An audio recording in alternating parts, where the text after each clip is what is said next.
आप जानते हैं साउल हार्ट प्रोग्राम बोलता है no bypass surgery no angioplasty. तो लोग मुझे पूछते हैं क्यों, तो आज उसका आंसर देने वाला हूँ क्यों बाईपास नहीं करना चाहिए मेरे हिसाब से। इसको एंड तक सुनिएगा प्लीज।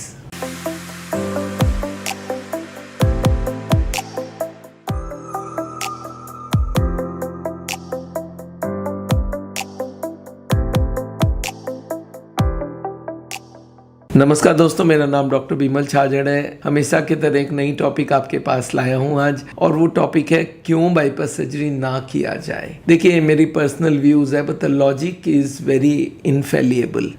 पहला लॉजिक है क्यों बाईपास सर्जरी नहीं करना इज कि हम नेचर के संग छेड़खानी कर रहे हैं। देखिए, नेचर की कोई भी चीज को छेड़खानी नहीं करनी चाहिए, और छेड़खानी के बाद आप वहीं का वहीं वापस नहीं ला सकते। एक अनार को आप छील लीजिए, सारे दाने अलग अलग कर लीजिए, फिर जोड़ के देखिए, आप नहीं कर पाएंगे। नेचर को कहीं नहीं हाँ, कंप्यूटर के सारे पार्ट्स खोल के वापस जोड़ सकते हैं। तो इसलिए हम लोग बोलते हैं जो ह्यूमन बॉडी है वो नेचर की है, और नेचर को छेड़खानी नहीं करनी चाहिए। पहला चीज, इसके बड़े सारे इम्प्लीकेशंस है। दूसरी चीज हो गई कि जो बीमारी का कारण है वही नहीं हटा रहे हम लोग। बाईपास सर्जरी का मतलब क्या है कि आपकी ब्लॉकेज थी, आपने बोला ब्लॉकेज बन रहा है, बनने दो, उसका कारण नहीं देखना, हम नया ट्यूब लगा देते हैं, अब नए को ब्लॉक करो। तो जो रीजन है वही नहीं देख रहे हैं, उसकी लॉजिक ही गलत है कि भाई मेरे को बीमारी को रोकना नहीं है। एक पानी गिर रहा है, आप पानी को बंद नहीं कर रहे हैं, आप नीचे से सफाई किए जा रहे हैं, पानी वापस आ रहा है। तो ये लॉजिक ठीक नहीं है। तीसरा चीज है, बाईपास सर्जरी इतनी बड़ी सर्जरी है, उसकी कॉम्प्लिकेशंस है। ड्यूरिंग ऑपरेशन कॉम्प्लिकेशन है। करना क्या होगा,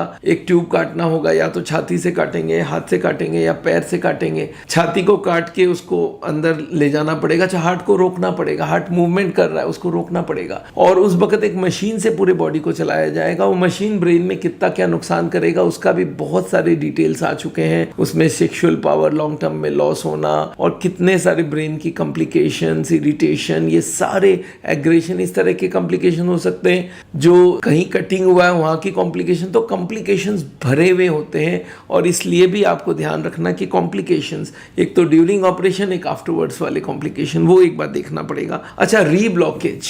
देखिए, ओरिजिनल ब्लॉकेज मैं जानता हूँ बनने में 30-40 साल लगा है। बाईपास सर्जरी के बाद मैं देखता हूँ कोई को 6 महीने बाद आ गया, कोई का 1 साल बाद आ गया, 2 साल बाद आ गया, क्योंकि बीमारी के कारण को हटा ही नहीं रहे, और नहीं हटा रहे तो वापस आएगी। तो ये बाईपास सर्जरी के बाद मेरे पास इतने भरे हुए मरीज पड़े हुए, बाईपास कर लिया फिर रीब्लॉकेज आ गई। तो मैं ये देख रहा हूँ एवरेज करीब 5-1 साल है, कुछ 2-1 साल में आ जाते हैं, कुछ 7-8 साल निकाल लेते हैं। तो अल्टीमेटली यही मान के चलिए एवरेज जो है, मीन जो है वो 5 साल ही चलती है, और वो भी डिपेंड करता है कौन सर्जन कितना अच्छा कर रहा है। उसके बाद एक और चीज है, जहां से हमने ट्यूब काट ली वहां की कॉम्प्लिकेशंस। पैर की ट्यूब काट ली, देखा गया पैर में सूजन आने लगे। भाई, हर जगह जो नेचर ने कोई चीज दिया है तो उसकी जरूरत है, उसको आप वहां से काट के लगा देंगे। एक गांव की रास्ता को काट के शहर में लगा दें तो गांव में तो कमी पड़ी जाएगी ना। तो ये बात भी एक प्रॉब्लम है कि ऑपरेशन के वक्त जहां से आपने ट्यूब निकाल ली उस एरिया को भी तकलीफ होने वाली है, और अल्टीमेटली पेशेंट को लाइफस्टाइल ही फॉलो करना है। तो फिर क्यों नहीं अभी से फॉलो कर लो।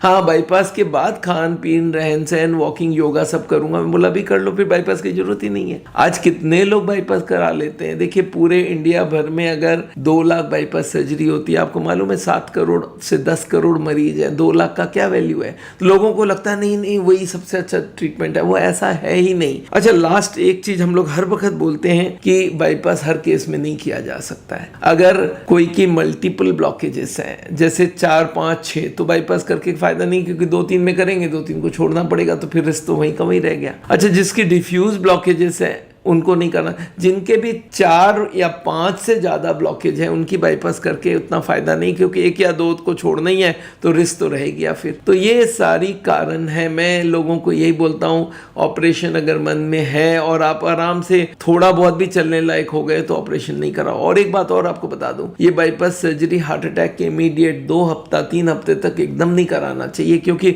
उस वक्त हार्ट के कुछ मसल्स डैमेज हुए हैं, वहाँ पे सूजन हुए हैं, और उस वक्त सर्जरी एकदम नहीं करना। कभी कोई को हार्ट अटैक हो गया और फिर भी सर्जरी कराना चाहते हैं तो कम से कम 3 हफ्ते का गैप देना चाहिए। इस बात को आपको ध्यान रखना पड़ेगा। एनीवे, मेरी ओपिनियन बहुत सारे कार्डियोलॉजिस्ट या सर्जन से डिफरेंट हो सकता है, क्योंकि मेरी पर्सनल ओपिनियन है, पर मैं लोगों को बोलता हूँ जितनी बात बोला उसकी लॉजिक समझो और अगर उसमें कोई आपको जोर लग रहा है कि हाँ बात सही बोल रहे हैं, तो हम क्यों बाईपास सर्जरी कराएं। तो एनीवे, मैं डॉक्टर बिमल छाजड़ हूँ। हार्ट का ट्रेनिंग प्रोग्राम कराते हैं जहाँ पे हम हार्ट के पेशेंट्स को ये सिखाते हैं कैसे ज़ीरो ऑयल के खाना खा के, कैसे खान पीन रहन सहन को बदल के, योग, मेडिटेशन और लाइफस्टाइल चेंज करके हम अपने ब्लॉकेज को रिवर्स कर सकते हैं। और रिवर्सल अगर पॉसिबल है तो क्यों हम एंजियोप्लास्टी कराएं, क्यों सर्जरी कराएं। तो आप ज़रूर हमारे हार्ट के वीडियोस देखिए, और मेरे एक मोस्ट पॉपुलर वीडियो करके एक वीडियो है 1.5 घंटे का, उसको ज़रूर सुनिएगा। Thank you so much.